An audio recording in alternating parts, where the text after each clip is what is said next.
I've been making work ever since I can remember, or playing with things to make something. I love what's beautiful. I love what's broken. I love what's old. My name is Mona Brody, and I'm an artist, or a maker of things.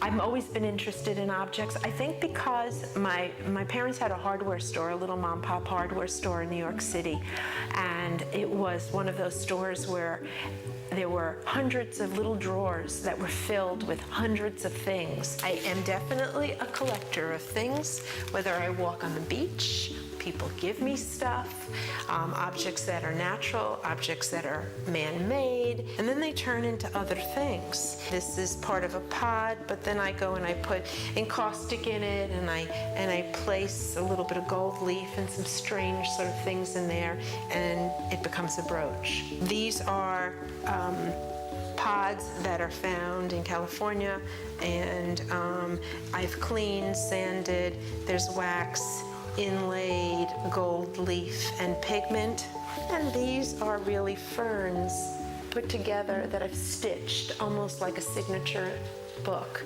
And this is gold leaf, and these are freshwater pearls. They're actually brooches. So I started taking some of the objects and things that I made and that people gave me and making memorials for them, in a way. If you look carefully in here, these were the fishing weights that a friend of mine gave me that I put permanently in with beeswax. And I started wrapping them with gauze and stitching them and dipping them in wax and hanging them and drawing. And then I started piling them on top of each other, and I put Yiddish newspapers underneath them. And then I kind of gave them a home in these boxes. And so, you know, as I said before, that the objects that I find, that I make, people give me, kick me off and give me that sort of beginning for making a body of work.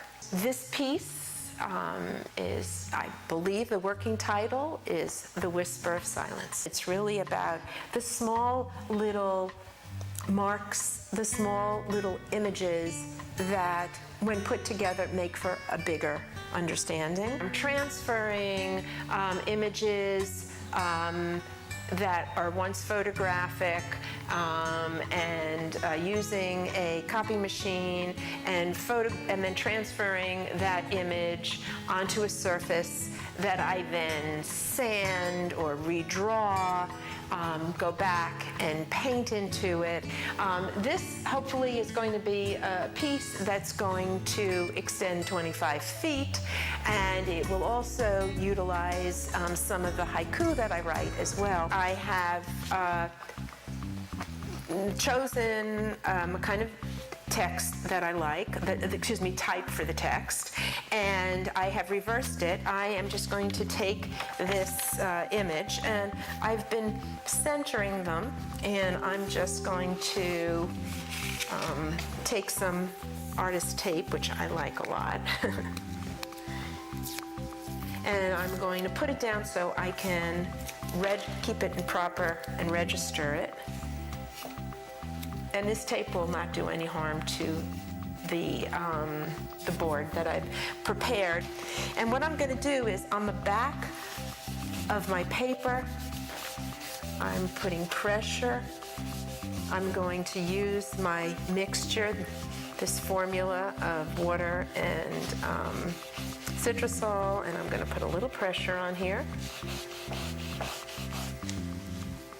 I'm going to use some wax paper on top, and I'm going to use a burnisher, just again to put some pressure on it. I'm going to check it out to make sure I like what I see. Nope, I need a little bit more. And I'm using the wax paper so I don't lick the paper. Perfect. I'm playing around. I'll move things around until I feel it's right.